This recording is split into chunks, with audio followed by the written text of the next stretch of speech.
Aujourd'hui, sur cette période 75, 95, je continue mon retour en arrière.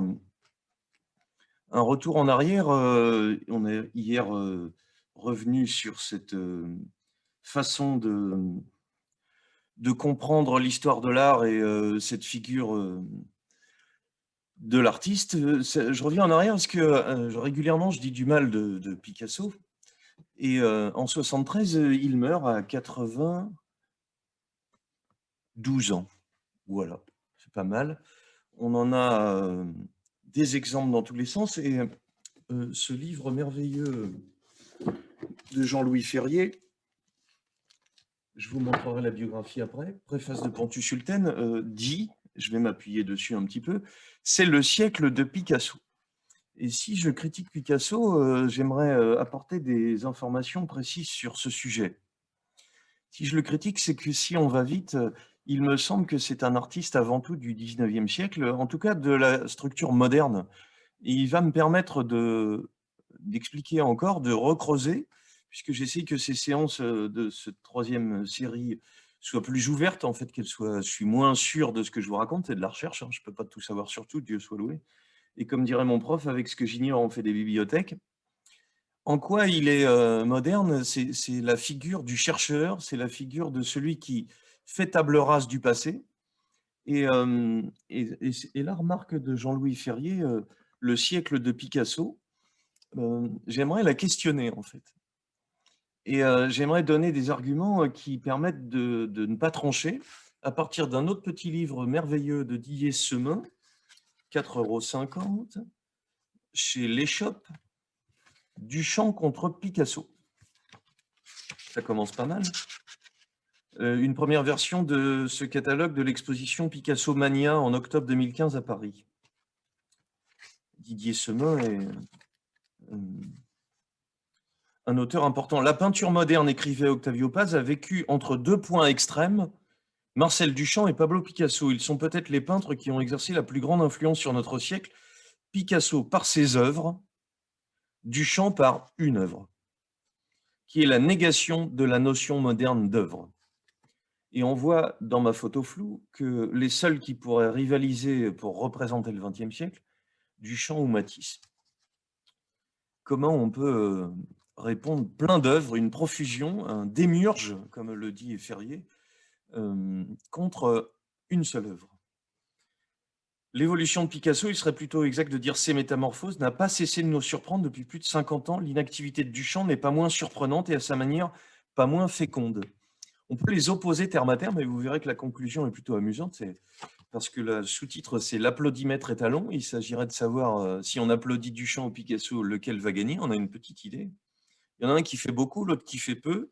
Il y en a même un, Duchamp, qui prend garde de pas du tout travailler. Et je regardais justement dans ce livre de Ferrier, en suivant la chronologie, on se rend compte que, je vais tourner les pages tout doucement. Voilà, 73 quand il meurt.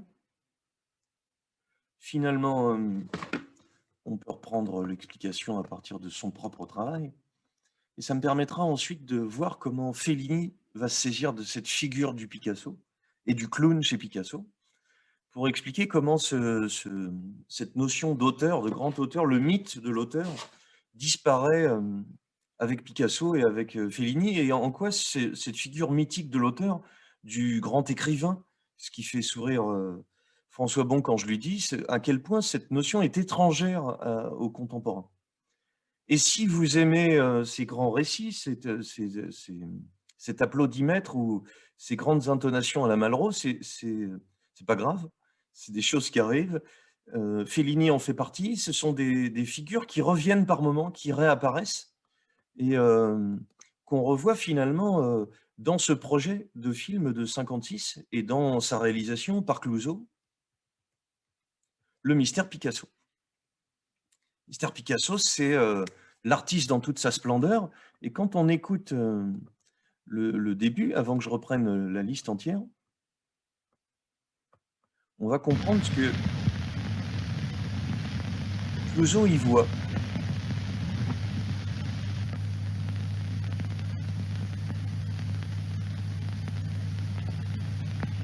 qu'on donnerait cher pour savoir ce qui s'est passé dans la tête de Rimbaud pendant qu'il écrivait Le bateau ivre, dans la tête de Mozart pendant qu'il composait la symphonie Jupiter, pour connaître ce mécanisme secret qui guide le créateur dans son aventure périlleuse. Grâce à Dieu, ce qui est impossible pour la poésie et la musique est réalisable en peinture. Pour savoir ce qui se passe dans la tête d'un peintre, il suffit de suivre sa main. Ce qui pourrait déjà se contester si on prend le logiciel Duchamp.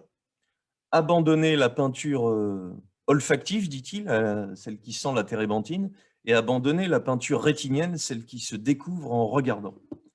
Et si vous vous souvenez de la comparaison de la façon de voir l'espace alentour hier, il y avait quelque chose d'une perception par l'illustration qui s'opposait, j'ai pas eu le temps de le développer, avec une perception plutôt par sensation. La ville pourrait arriver par bruit, par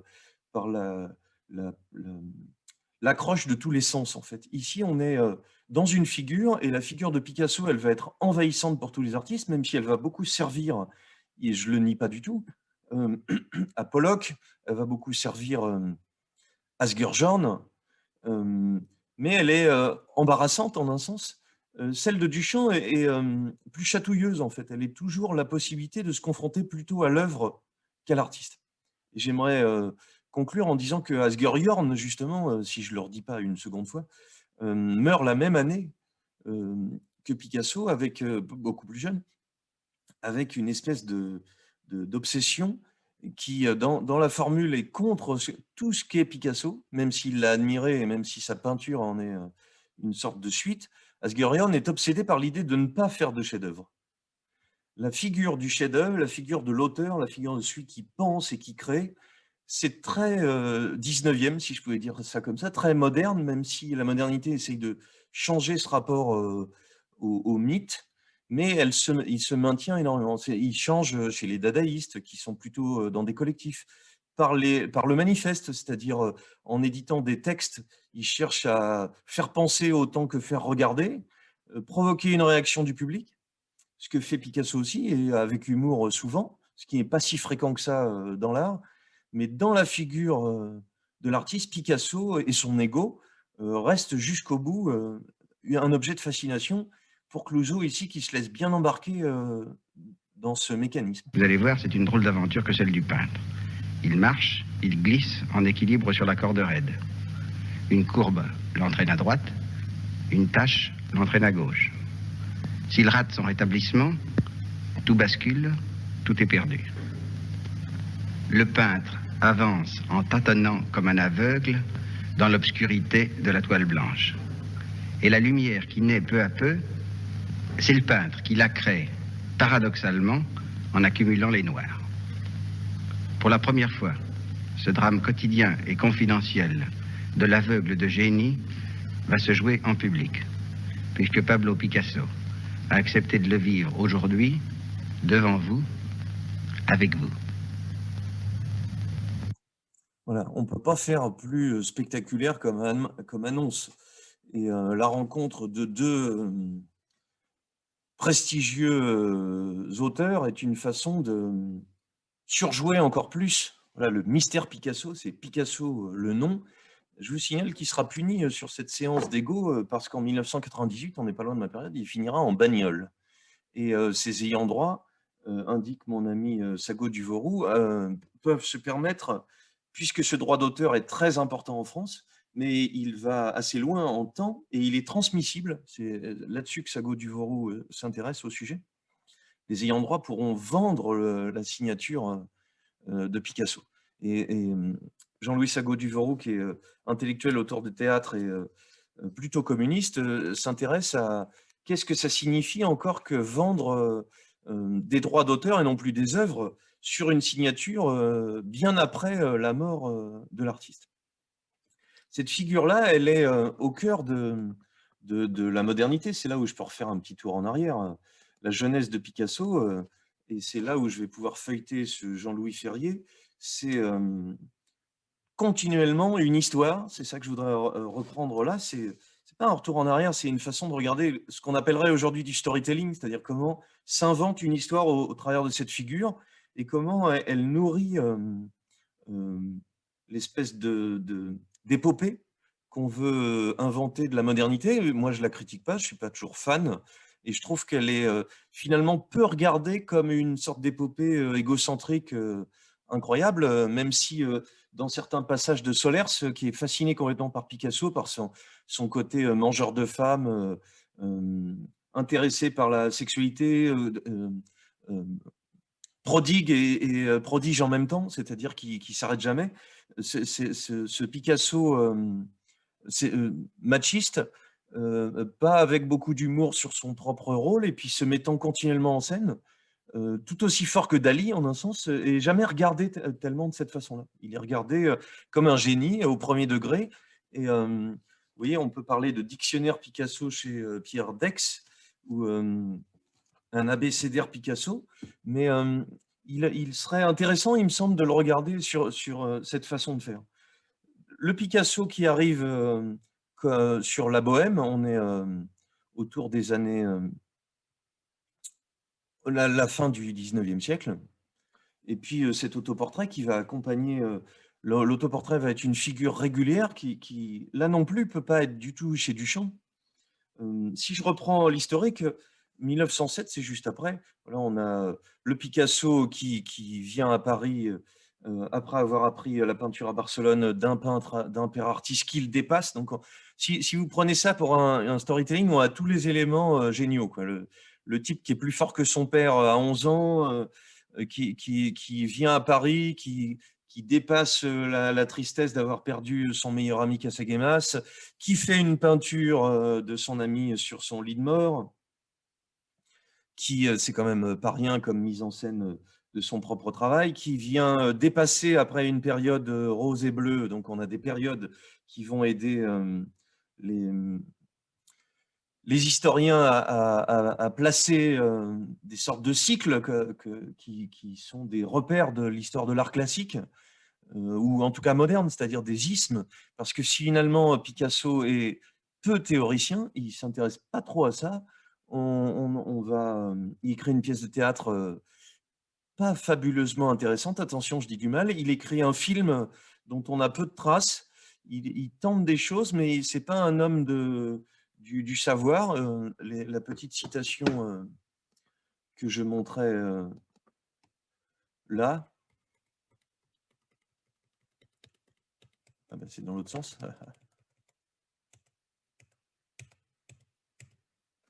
Ce qui est terrible, c'est qu'on est à soi-même son propre aigle de Prométhée, à la fois celui qui dévore, celui qui est dévoré. Moi, je ne peux pas faire autre chose que ce que je fais. Quelle vérité? La vérité ne peut pas exister. Si je cherche la vérité dans une toile, je peux faire 100 toiles avec cette vérité. Alors laquelle est la vraie? Et qui est la vérité? Celle qui me sert de modèle ou celle que je peins? Non, c'est comme dans tout le reste, la vérité n'existe pas. On a des façons de penser qui sont plus littéraires que philosophiques, on va dire. Vous allez me dire, on ne peut pas être bon en tout. J'essaye de tirer sur les fils de cette figure vue comme géniale. Le siècle de Picasso, c'est pas moi qui le dis, hein, c'est quand même quelque chose qui s'imposerait.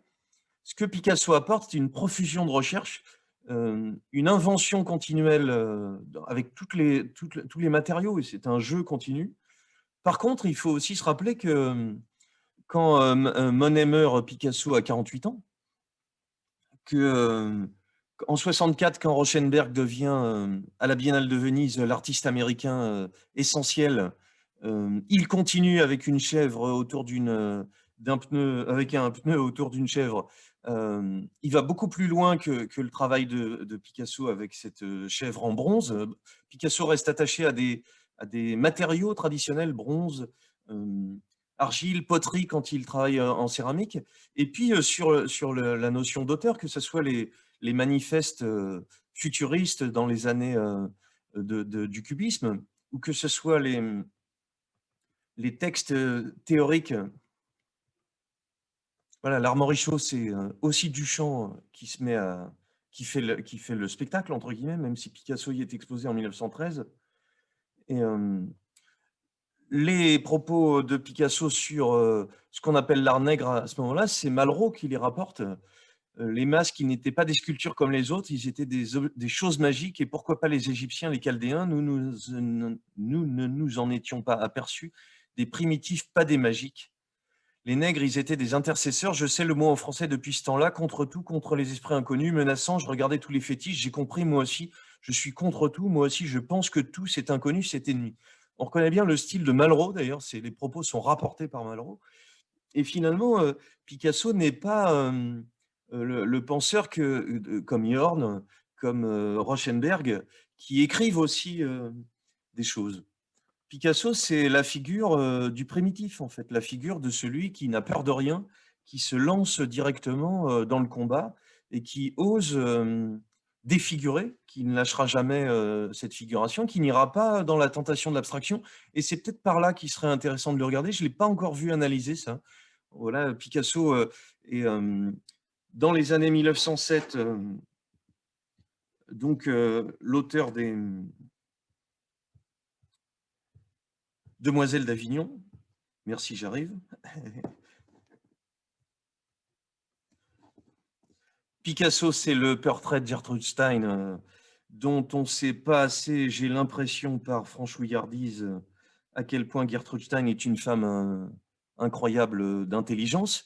Et dans ses textes, on a finalement une Gertrude Stein qui est intriguée par Picasso, mais finalement pas l'inverse, alors qu'on pourrait l'imaginer. Le Picasso qui déforme en vis-à-vis de Matisse, qui va plutôt vers la couleur. On est dans ces années 1907-1910. Voilà, le fauvisme, c'est Matisse, et puis Picasso, c'est plutôt le dessin et la destruction de la figure. Le Matisse en question qui écrira des textes en 1908 qui seront rapportés aussi, des propos. On a peu de propos de Picasso. On a Matisse aussi parce qu'il a des lunettes, c'est pour ça que je les porte. C'est aussi le professeur, celui qui lance les projets, qui peut les théoriser, qui peut transmettre. Picasso n'est pas forcément très professeur, c'est vraiment jusqu'au bout l'instinctif. Je dis l'instinctif de celui qui cherche, l'instinctif de celui qui n'a pas peur de détruire, mais celui qui ne parle pas ou peu. On a un seul extrait de télévision avec Picasso, un seul extrait d'une minute et quelques qui est pas très intéressant. Et on a par contre une merveilleuse, les 13 journées dans la vie de Picasso, par Arte en coffret, par le merveilleux réalisateur qui a aussi filmé le abécédaire de Deleuze, ça me reviendra. Finalement, le Picasso qu'on nous présente, il est continuellement Gertrude Stein en image. Et puis, ce qu'on retient de cette confrontation, c'est que c'est le Picasso qui dira, parce qu'elle trouve qu'elle ressemble pas trop au portrait, et il trouvera qu'elle finira par ressembler. Voilà, toujours Picasso montré par ce qui fait son charme, l'humour, l'ironie, jamais comme un penseur, et plutôt, je trouve, là aussi c'est peu montré parce que on a une espèce de fascination pour Picasso qui est de l'idéalisation en fait, assez peu confrontée aux philosophes, plutôt aux hommes de théâtre qui côtoient aussi Sartre, Camus dans cette petite pièce qu'il fait jouer, Le désir attrapé par la queue. Le Picasso de jeunesse, il enchaîne donc avec ce cubisme, avec cette destruction de la figure, avec là aussi tout cet idéalisme que vous devez connaître bien. L'artiste moderne, c'est celui de l'originalité personnelle, voilà, le tempérament fort qui, qui n'est pas comme tout le monde, la place des collectionneurs, c'est-à-dire de celui qui peut pressentir le talent qui va arriver, mettre de l'argent comme Vollard ici, ou Kahnweiler après, et miser sur l'artiste en lui faisant confiance. J'ai comme exemple une chose merveilleuse, c'est qu'à la mort de Brancusi, Duchamp achète une vingtaine d'œuvres de Brancusi pour les revendre aux États-Unis. Duchamp spécule. Il a l'idée toute sa vie de pas beaucoup travailler. Ils sont vraiment, les antithèses l'un de l'autre, mais j'essaye aujourd'hui par cette confrontation, c'est pas simple, hein, c'est ma réflexion qui fait ça, c'est pour ça que je suis peut-être hésitant, mais Duchamp travaille pas, il spécule, c'est-à-dire il sait ce que l'art va devenir et il est pour ça, du côté du contemporain. Je vous dis, il ne s'agit pas de choisir entre les 2. Ici, le Volard mis en pièces par Picasso, on est en 1910. En 1911, Kandinsky écrit son traité esthétique, hein, du spirituel dans l'art. Donc, Picasso n'est pas du tout dans le rapport à la théorie, mais pas du tout, du tout. Et puis, avec ses recherches du cubisme analytique, le cubisme devient synthétique et on l'accuse avec, après cette période de collage si important, avec cette nature morte à la Chescanet, qui est un pur chef-d'œuvre, qui intègre, qui invente l'art plastique, c'est-à-dire une vraie corde sans nœud, hein, une corde d'un seul tenant, c'est pas fastoche à faire, il faut la commander, ce qui fait exprès. Donc, il y a une intention plastique complète, un morceau d'autocollant collé sur lequel il peint, c'est-à-dire une façon d'intégrer la plasticité, c'est-à-dire l'objet lui-même en volume, et qui ouvre le siècle de l'art plastique ou des arts plastiques, mais quelque chose qui là aussi relie Picasso à la tradition de la peinture, ce qui va plaire aux Américains. Vous voyez, il peint sur la toile. Si vous regardez bien, la peinture, à part par l'abstraction, va partir aux États-Unis, et c'est Pollock qui va la récupérer. Voilà, le Picasso qui suit devient décoratif, et en 1911, au salon, au 27e salon des indépendants, 400 nouveaux sociétaires pour grossir les rangs.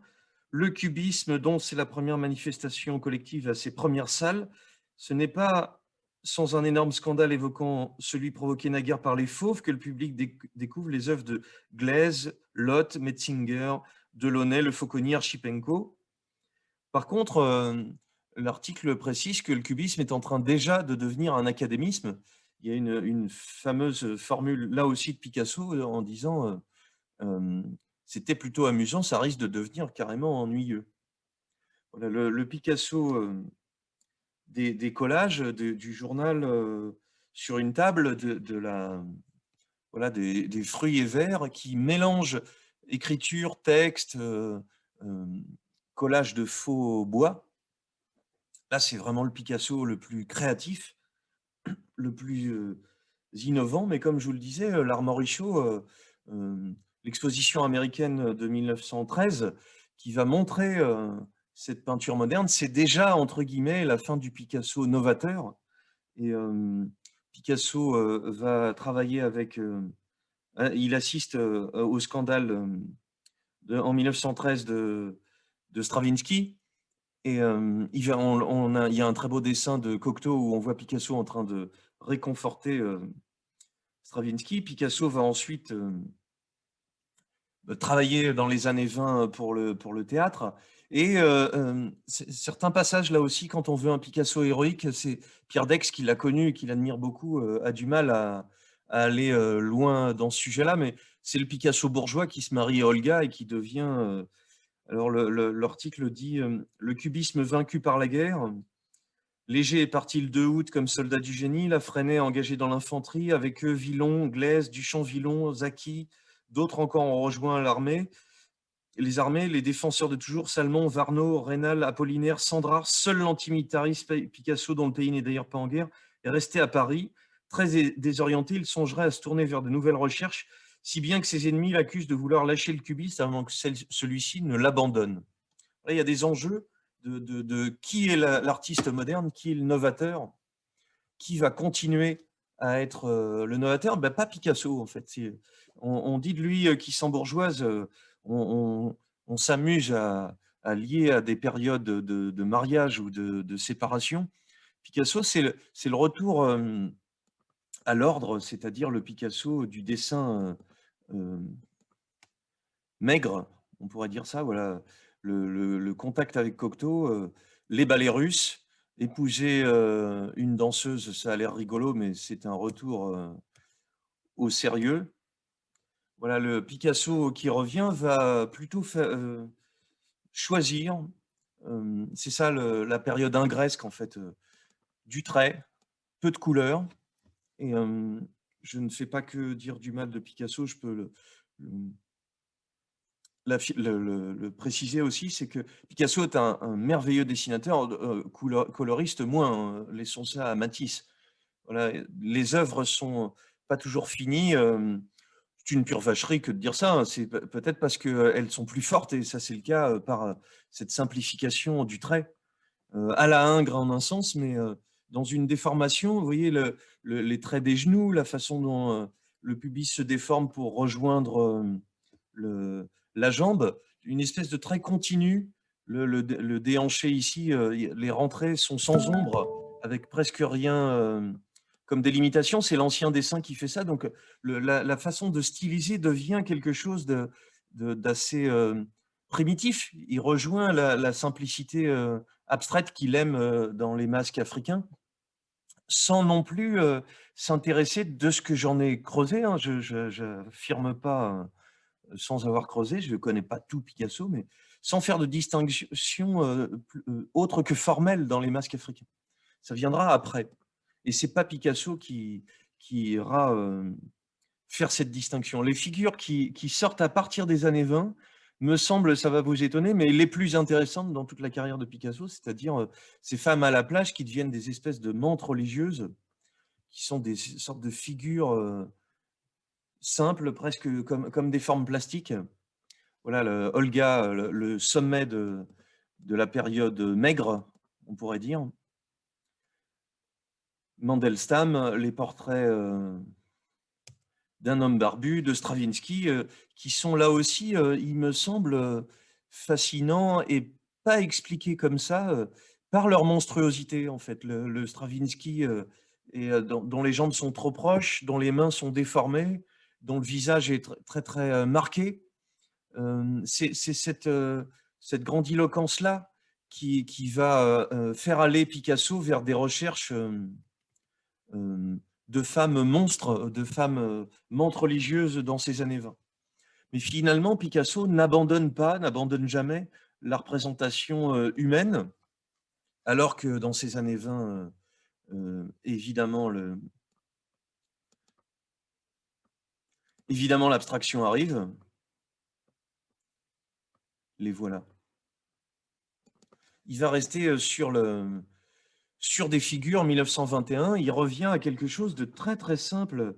Voilà, il va habiter avec Olga à Fontainebleau, 1921, au moment où Picasso, désormais riche et célèbre, semblerait bien avoir abandonné le cubisme, qui lui donne son chef-d'œuvre, celui-ci, Les Trois musiciens au masque, 2 versions simultanées, 2,1 m sur 2,23 m. Un Picasso, riche, célèbre, ça n'empêche pas d'être créatif, mais finalement qui laisse passer, l'avant-garde, en fait, qui ne va pas vers l'abstraction, qui sera exposé avec les surréalistes parce que beaucoup de ses recherches, y font penser, mais qui après va s'isoler comme chercheur pendant la Seconde Guerre. C'est un des seuls qui reste à Paris et qui continue à travailler et qui va, par moments, politiser sa peinture. Vous connaissez Guernica de 37, mais le charnier, les massacres en Corée, toute cette peinture politique qui quelquefois est assez, maladroite, ça paraît très curieux vu la gravité des sujets, et puis vu l'enjeu, à la libération, de la place du communisme vis-à-vis des artistes. Récupérer Picasso quand on est, jeune surréaliste ou quand on est communiste, que ça soit à la sortie de la guerre ou que ça soit au moment de la mort de Staline, c'est toujours important d'avoir cette figure-là. Et c'est en tant que figure que Picasso est continuellement, invité. Ce qui est intéressant, c'est que ce qu'on a sous les yeux ici est finalement pas innovant par rapport à ces années 20. Je redis avec toutes les précautions qu'il faut, je sais, c'est pas moi qui le fais, vous seriez bien malin si vous arriviez à le faire vous-même. C'est pas ce que je cherche à faire, j'essaye d'être piquant pour essayer qu'on voit et de voir le premier, parce que c'est pas facile, de voir qu'est-ce qu'il y a de bien là-dedans et qu'est-ce qu'il y a de limité là-dedans. Ce qu'il y a de passionnant, c'est ce principe des papiers, découpés, collés, qui fabrique un espace, en fait, qui fait que le bleu est devant, fait l'ombre de la jambe et dans le corps du personnage et en même temps devient le masque de l'autre. Un jeu enfantin presque dans la façon de construire l'ensemble, avec les petites mains qui donnent quelquefois une multiplication de repères simples, mais finalement quelque chose qui ne laisse pas du tout euh, tomber la figure. J'aime mieux le Picasso cruel qui fabrique ces espèces de mantes religieuses et qui construit quelque chose d'assez étonnant avec cette simplicité. On est en même temps que le Dali qui fait les plages, hein. C'est-à-dire Picasso me semble un merveilleux dessinateur, un extraordinaire dessinateur, et moins coloriste, mais aussi avec tout l'enjeu de Picasso, il me semble, ce qui me semble le plus passionnant à regarder, puisque je m'amuse assez souvent à en dire du mal, donc j'ai des élèves qui m'ont dit bah, prouvez-le. C'est que vous voyez la déformation de ces figures, la façon dont ces femmes deviennent. On ne sait pas si c'est un garçon ou une fille, il n'y a que deux seins. On ne sait pas s'il est en train de lui rouler une pelle ou de le manger. On ne sait pas si ce sont des yeux clos ici, un peu sereins, ou s'il y a quelque chose de tendu. Voilà, cette déformation sculpturale de la peinture est très passionnante. Mais l'enjeu qui est passionnant tout autant, il me semble, c'est que Picasso veut être un peintre encore. Et c'est la façon dont les figures cohabitent avec le fond qui fonctionne bien dans cette période-là. C'est ce qu'on venait de regarder juste avant avec beaucoup de tableaux. Quand il va être avec Jacqueline Roch, vous voyez, la déformation du visage, elle est simplette en un sens. Par rapport au génie qu'on a vu se mettre en place la déformation, le corps est posé, une ombre sur le cou, les mains sur le côté, de façon extrêmement classique, que ce soit parce qu'on comparerait à la même période ou que ce soit qu'on comparerait à d'autres Picasso. Voilà, la déformation, soupçonnerais Picasso d'être dans le joli. Et sous cette forme de la figure du clown, de l'arlequin, de l'enfant, de rester dans le joli, de ne pas pouvoir s'empêcher d'être dans le joli et d'être dans une espèce de décoration qui, quand il n'est pas inspiré, donne les pires choses. Voilà, la nuit qui est peint à Antibes en 39, qui serait le grand tableau, dit Pierre Dex, de l'annonce de la guerre et de la crainte de cette guerre, de la dénonciation de cette guerre. Pour Guernica, je dis pas, mais pour beaucoup d'œuvres, Picasso est pas forcément le grand artiste politique qu'on pourrait voir, même chez Dubuffet, qui va parler d'asphyxiant de culture et critiquer le système d'apprentissage, de reconnaissance justement de ces grands auteurs. Dubuffet, dont on dira qu'il est un second Picasso d'ailleurs. Vous voyez, la figure, la déformation joue son rôle, mais finalement, la façon dont elle habite dans l'espace de la toile fonctionne pas complètement. Et puis, là aussi, pour Solers, par exemple, mais faire d'un personnage...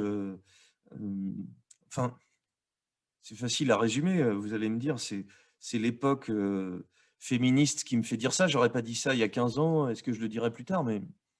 Bah, déjà, faire pleurer une fille, c'est pas joli, mais la peindre quand elle pleure, si on prend du recul un peu, c'est très curieux comme idée, hein. C'est une façon, et c'est pas pour dire Picasso est un affreux.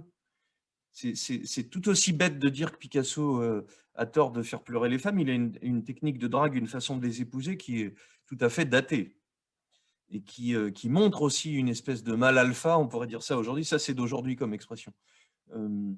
Par contre, il ne s'agit pas d'opposer à un artiste qui traiterait la femme autrement que comme un modèle, que comme un idéal nu ou sur un piédestal, puisque c'est toute l'œuvre de Picasso reste accrochée, là aussi, presque classiquement, encore que le traitement soit moderne, à la femme. L'art contemporain, c'est pas la femme du tout, hein. Et ce qui est intéressant, c'est que au lieu de dire que c'est bien ou mal de traiter ça ainsi, c'est que ce serait intéressant de voir Orlan qui va donner la possibilité de mettre une pièce pour rouler une pelle à l'artiste. Voilà comment elle verrait le travail de Picasso sur les femmes, comment la mise en scène des pleurs et de la tristesse deviendrait un sujet dramatique en fait, mais plus que dramatique, exhibitionniste. J'ai l'impression que que ce Picasso-là n'est pas encore arrivé, qu'il va falloir qu'on le regarde de cette façon-là. Et dans ce que je préfère, je m'arrête bientôt sur Picasso. Voilà, le moment où la composition devient passionnante, c'est que les déformations, le côté décoratif sont toujours là. Mais par le jeu des ombres, vous voyez, on a un profil noir, on a des formes qui sont doublées, qui sont comme les ombres sur le corps lui-même. Et dans cette composition-là, il y a de l'espace.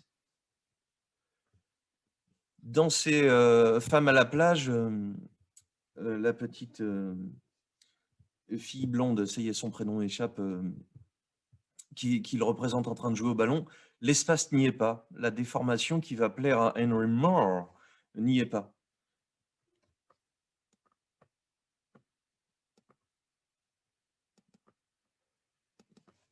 Et ce Picasso qui s'est déformé, qui va non seulement peindre ce chef-d'œuvre, mais en plus, coup de chance pour nous, être pris en photo par Dora Maar, photographe avec qui il sort, donc il peint ce grand format, et elle prend en photo chacune des étapes. Est-ce que c'est la fascination de regarder un tableau qui avance? 11 m 37. Voilà, étape 2, étape 1, la déformation, étape 2. Est-ce que c'est le making-of qui nous plaît? Est-ce que c'est pas que ça? C'est là-dedans, il y a quelque chose de contemporain, je le dis depuis tout le temps, c'est le processus de création. La place du croquis, la place du dessin devient tout aussi importante que l'œuvre finie. Et dans cette série de photos, alors là aussi, c'est montré, on les trouve facilement, hein, mais c'est l'œuvre, le chef-d'œuvre de la réussite, le grand chef-d'œuvre d'ailleurs, puisque Picasso, c'est les Demoiselles d'Avignon et Guernica, quand on le résume vite, c'est là aussi une notion classique et traditionnelle. Ce rapport à la photo, cette façon dont la photo pourrait venir documenter son travail, ça n'intéresse pas Picasso.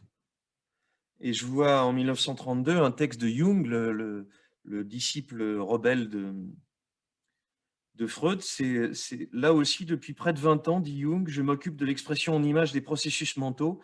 C'est la raison pour laquelle je suis à même de regarder d'un œil professionnel les tableaux de Picasso.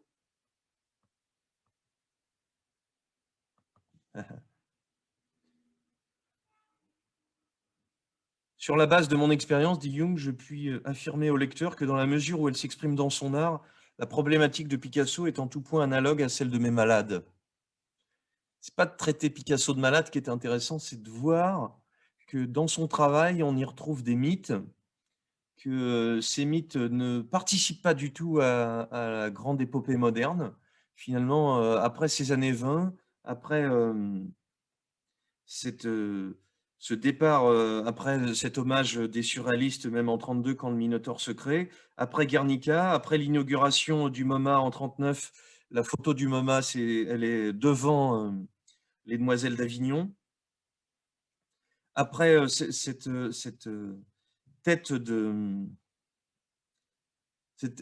taureau avec un guidon de vélo, voilà, le toréador, c'est 43. Après, en 44, ce désir attrapé par la queue, la pièce de théâtre qui réunit Lacan, Valentine Hugo, Simone de Beauvoir, Camus, Sartre, Léris qui est joué. Vous ne le lirez pas. Hein. Vous ne le lirez pas. C'est d'ailleurs le désir attrapé par la queue. On pourrait presque être gentil en disant que c'est le titre le mieux. Voilà, Jean-Paul Sartre joue Bourron, Simone de Beauvoir la cuisine, Raymond Queneau l'oignon, Michel Léris le gros pied, Dora Maar l'angoisse maigre, Zani Campan la tarte. La lecture de la pièce a lieu le 19 mars chez Léris dans leur appartement du quai des Grands Augustins. Picasso se frotte à des formes comme un joueur, et comme un joueur, quelquefois, ça donne rien. Et ce qui est intéressant, c'est que ce Picasso-là, il va plaire à Pollock, il va plaire à Asger Jorn, puisque dès 1946, il se réfugie à Antibes, ça devient le Picasso de la tranquillité, de la simplicité bucolique. Et Jorn, dès 1948, s'intéresse à son travail. Je trouvais ça fascinant, cette peinture de Picasso à Valoris. Oui, cet œil impressionnant en train de jouer de la trompette. Et il n'y a que moi qui vérifie les trucs comme ça. Il ne sait pas jouer et notamment, les mains ne sont pas sur la trompette. Voilà, la mise en scène de soi tout le temps. Comme un jeu. Voilà, après tout, on peut faire croire qu'on est gentil avec les femmes. C'est exceptionnellement pris en photo. C'est par Capa, c'est quand même pas rien. Mais c'est toujours une mise en scène de lui, et je trouve que c'est ce Picasso qui serait intéressant à creuser. Alors pourquoi je vous raconte tout ça? Parce que, vous voyez, la sculpture d'aujourd'hui, c'est le verre d'absinthe de Picasso, qui est un collage d'une vraie cuillère avec, au musée d'art moderne. Mais c'est du bronze, peint et sablé, comportant une réelle cuillère grille à sucre pour l'absinthe. Le cubisme se dépasse 1914, et en 1914, Duchamp, un art sec, voilà, un objet manufacturé tel que.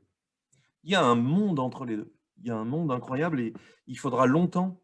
Je redis que je ne cherche pas à dire qui a gagné. Picasso, le potier, le peintre illustrateur qui vit à Antibes, qui joue avec les objets, c'est finalement une figure qui n'est plus moderne, qui n'est pas contemporaine, mais qui, comme ressource, un peu comme pour Jung, va lui permettre de s'intéresser aux grands mythes, aux grands mystères, à quelque chose qui le relie en un sens à Cézanne, c'est-à-dire le nu, l'art comme un genre en soi, en quelque sorte. Et c'est là où l'exposition récente qui relie Fellini et Picasso m'a intrigué, en fait. J'ai commenté le film que Fellini a fait qui s'appelle Les Clowns, parce qu'il me semblait que cette figure de clown, c'est à la fois ringard au possible, voilà, le clown triste. Le film, le voilà, c'est une façon pour Fellini d'aller rendre hommage à quelque chose qui est très très ancien, qui remonte à un temps ancien. Vous pouvez le découvrir.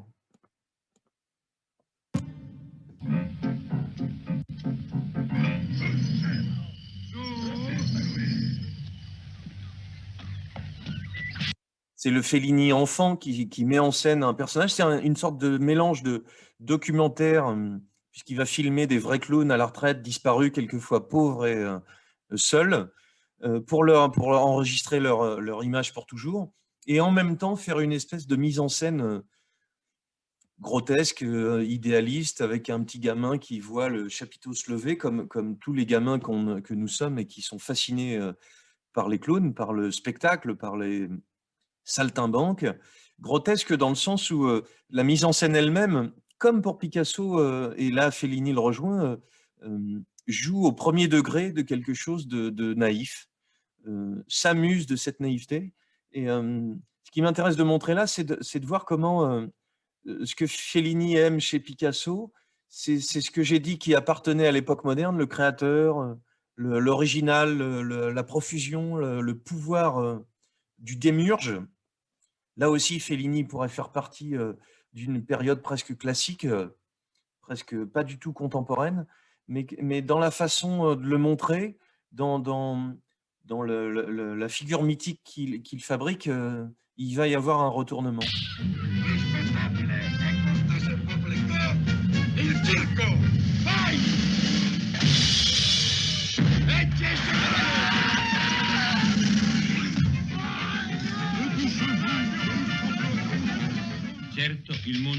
C'est un documentaire où on voit Fellini lui-même en train de tourner, où il est à la fois en train de montrer le spectacle, à la fois en train de faire le film, et à la fois en train de filmer certains des protagonistes qui quelquefois ont disparu. Ce cirque, c'est celui qui a fasciné Picasso aussi, comme un spectateur, hein, le cirque Medrano On est à la fin du 19e siècle, au début du 20e. Il est en dur, il est parisien, et il va rester assez longtemps, hein. Il est une figure, le clown, Grock, et voici les dessins de Fellini. C'est ça qui était intéressant dans cette exposition, à la Cinémathèque. Fellini rencontre Picasso. Fellini, a pu croiser Picasso 2 fois, mais, ils se sont rien dit de spécial. Fellini était moins connu. Picasso, c'est là ma plus grosse critique, et finalement, peu curieux des autres, en fait. Il est tellement dans son univers de construction mythique, dans la façon de se mesurer à l'art, comme le géant qu'il est pas tellement ouvert. Il est expérimentateur, mais pas finalement ouvert bah, au cinéma, je vous disais, à la télévision, à d'autres formes plus récentes. Et Fellini, c'est ce qui est merveilleux que je voudrais vous montrer là, rencontre Picasso à 2 endroits beaucoup plus intéressants, dans ses rêves. Voilà, l'histoire du clown, c'est 1580, la naissance, à la suite de beaucoup de figures qu'on trouve dans les saltimbanques, en Angleterre ici avec Will Camp, en peinture avec Watteau, ce Gilles qui s'appelle le Pierrot, c'est-à-dire la figure à la fois qui fait rigoler et à la fois qui fait un peu flipper parce qu'il y a quelque chose d'un peu ambigu dedans. Voilà, cette histoire du clown s'accélère au 19e siècle, en 1820, parce que ici Renoir, ici Cézanne, voilà, beaucoup de choses se contractent. La Commedia dell'arte, la place de la colonisation comme façon de rapporter dans l'histoire du cirque des animaux sauvages, comme façon de faire entrer l'exotisme en Europe. Cette fascination pour les figures de transformation qu'on retrouve chez Lautrec, évidemment. Et dans ce film intéressant, Fouti et Chocolat, à Medrano, c'est Geronimo. Et puis voilà une des images incroyables du film de Fellini, où on voit Giulietta Massina qui est dans ce cirque qui est en train d'être détruit, puisque le cirque disparaît au moment où Fellini se fait ce film pour la télévision italienne. Voilà, l'histoire des clowns, c'est à la fois le trio Fratellini, des sortes de familles de noms qui font que pendant longtemps, cette figure est soit nostalgique, celle de l'enfance, comme Picasso, qui associe souvent ses gamins à la figure du clown, comme double de lui-même un peu ringard, comme figure de l'enfance chez Fellini aussi, mais vous le verrez dans peu de temps, dans la peinture américaine, dans l'art américain, dans la performance, chez Mike Kelley, le clown, c'est celui qui s'asperge de ketchup, de Nutella, de caca, qui se coupe les mains, qui associe une figure qui va venir dans le cinéma américain du clown qui fait flipper, en fait, du clown d'horreur, qui est une façon de retourner la figure du masque, mais aussi celle du créateur. Voilà, Yo-Yo de Pierre Etex, qui là aussi, on est en 1980, Etex, comme Tati avant, est une façon de faire vivre d'une façon très étrange dans l'époque moderne, et il faudra reparler de ce film de Tati sur la modernité, d'une façon de regarder la modernité, de la critiquer, et donc d'être plutôt dans la tradition, d'être plutôt conservateur, réactionnaire. Non, pas tout à fait, ou pas vraiment, ou pas seulement, puisqu'il s'agit seulement de montrer le ridicule, mais on est toujours sur la frontière. Voilà, le clown, c'est celui qui est hors du temps, mais qui est pas très connecté à l'époque moderne, qui sait pas trop quoi en faire. Voilà, chez Picasso, on le retrouve assez souvent peint, 1902, 1905, Acrobate et jeune Arlequin, dans sa période bleue, puis rose, puis bleu. L'Arlequin qu'on retrouve dans ses figures de collage, on est en 24, dans ses recherches pour les rideaux de théâtre et d'opéra, et puis comme un retour fréquent, régulier, dans toute son œuvre 23, 25, avec son fils Paul. Et dans ces années 50, sur ce tournage de La mort de Charlotte Corday, on n'a que ces 2 images, ces photos de Sadoul. On n'aura pas de traces du film. Il s'essaie avec ses amis en été, toujours sous forme de jeu, et donc il me semble toujours avec adresse ou maladresse. 3 images, c'est tout, avec un jeu de petites sculptures qui s'animent, dirait-on. Et puis celui qui va passionner l'exposition à la Cinémathèque, c'est ce clown qui est un enfant face à ce nu qui est géant. Voilà, ça c'est Picasso, le modèle et le clone. Normalement, ils ne devraient pas être ensemble. Et, et pour aller un peu vite et commencer à conclure, c'est ça qui est intéressant, en fait. C'est cette ambiguïté, peut-être quelquefois non choisie, qui fait que cette figure du créateur devient plus importante que prévu. Un Picasso obsédé sexuel, un Picasso de mauvais goût, un Picasso qui est obsédé par lui-même, qui n'arrive pas à prendre de distance avec ce qu'il fait tellement il veut dominer le monde. C'est ce Picasso qui ferait un peu flipper comme un clown blanc, qui serait intéressant et qui passionnerait Fellini.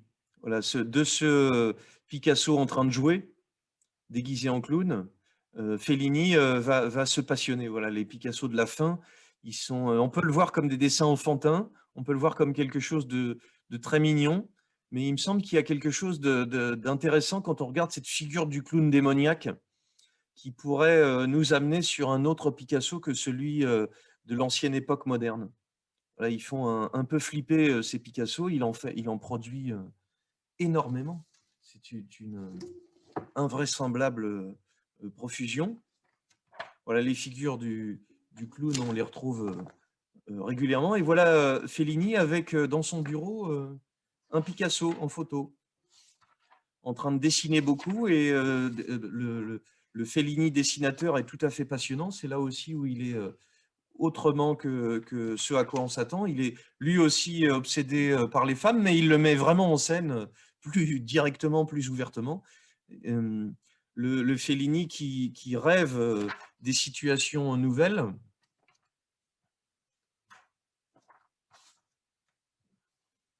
Voilà les dessins de Fellini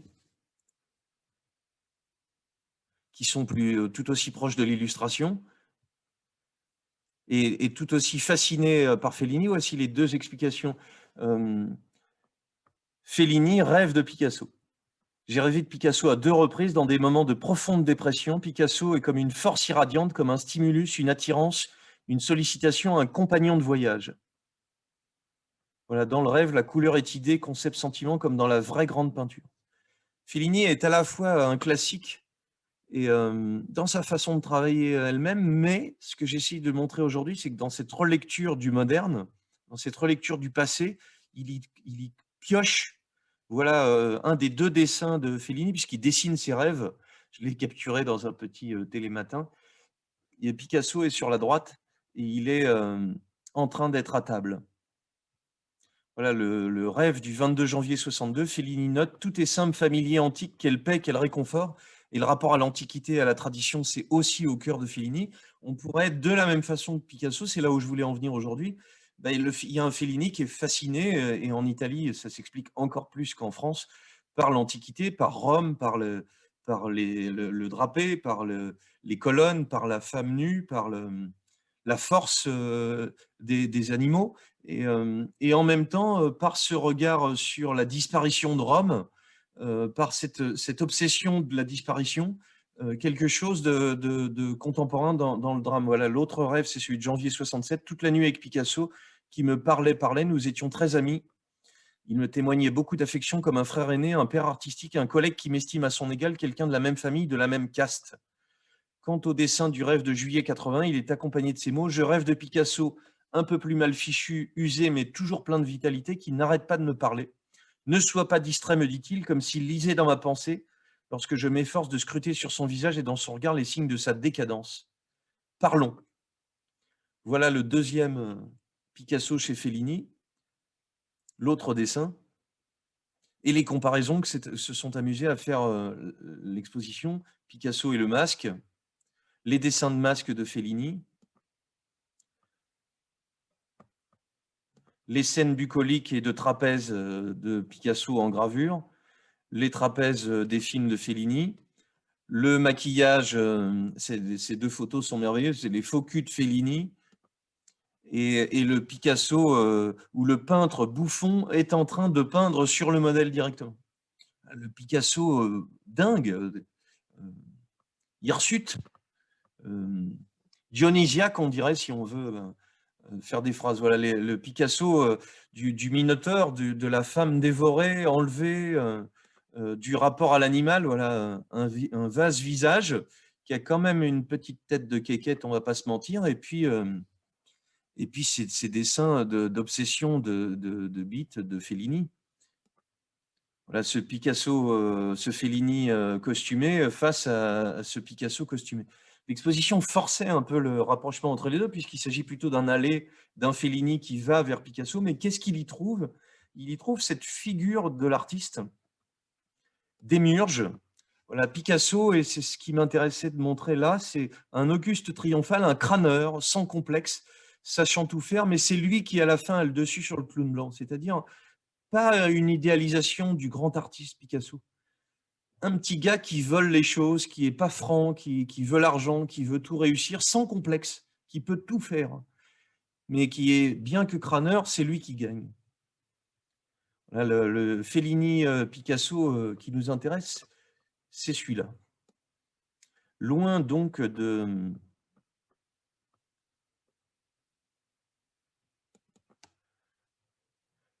L'exposition s'amusait à montrer la place des clowns chez Fellini. Voilà, le jeu de dionysiaque qu'on retrouve tout le temps, la place du cirque. Et cette figure de voilà, le monde antique n'a peut-être jamais existé, mais cela ne fait aucun doute que nous en avons rêvé.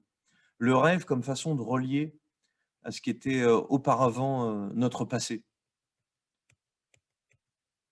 Voilà, le Fellini qui montre comment on fouette et le Mastroianni qui essaye d'être à la hauteur de ce qu'il y a à fouetter. Et le Fellini à l'intérieur du film Les Clowns lui-même qui devient le démiurge, le puissant créateur à partir de rien.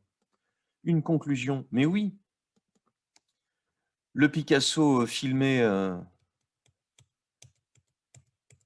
par Clouzot, comme une espèce de mythe, ne me semble pas la meilleure représentation de l'artiste créateur.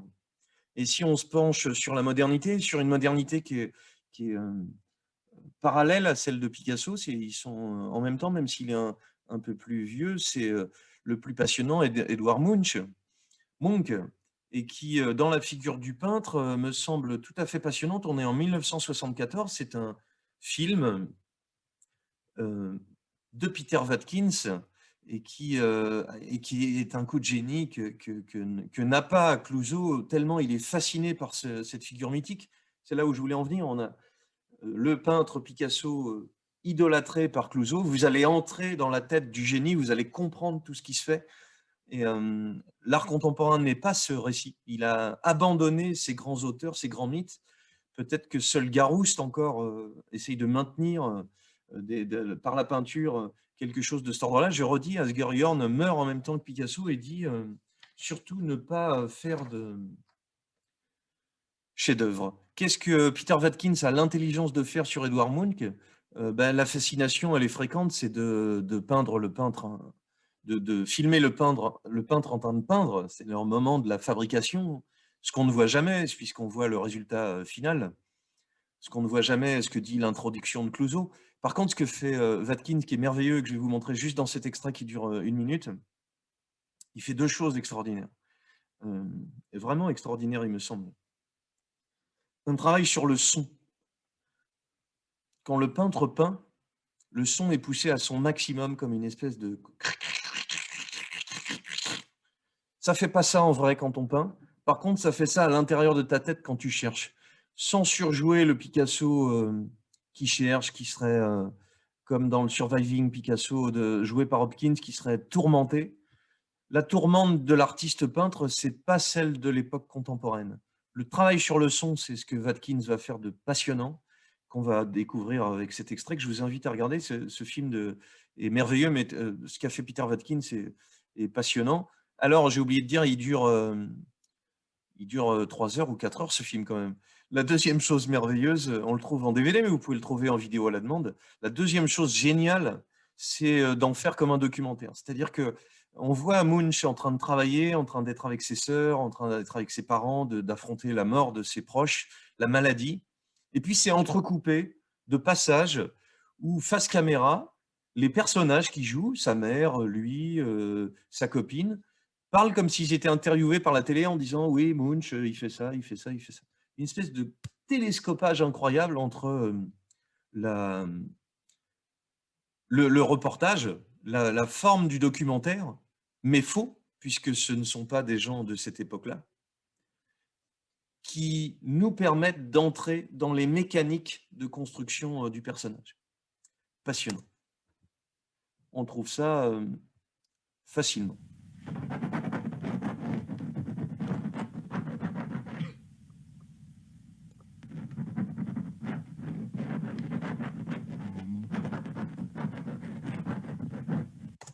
Pas de musique, pas de surjeu du peintre qui réussit la création, j'en parlerai demain, c'est-à-dire une espèce d'orgasme, ouah, il y arrive et on assiste à la révélation. Ça cherche, on voit pas forcément ce que ça cherche, mais on sent que c'est pas facile à trouver.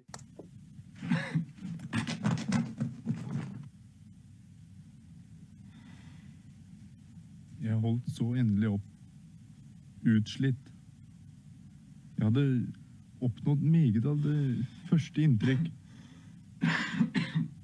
Den skjelvende munn, den gjennomsiktige hud, og de trette øynene. Men bildet var ikke ferdig i farven.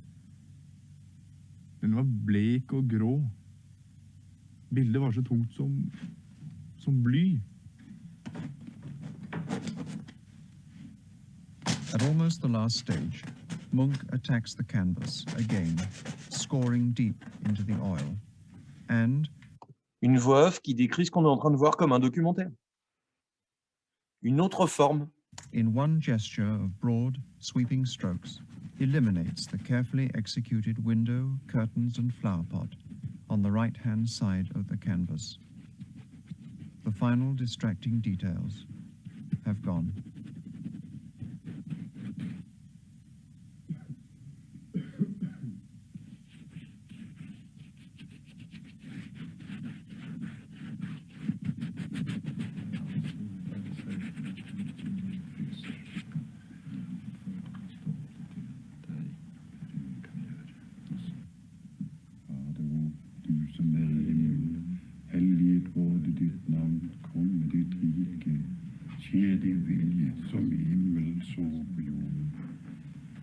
I dag vårt daglige brød, og forlat oss vår skyld, så vi forlater våre skyldnere.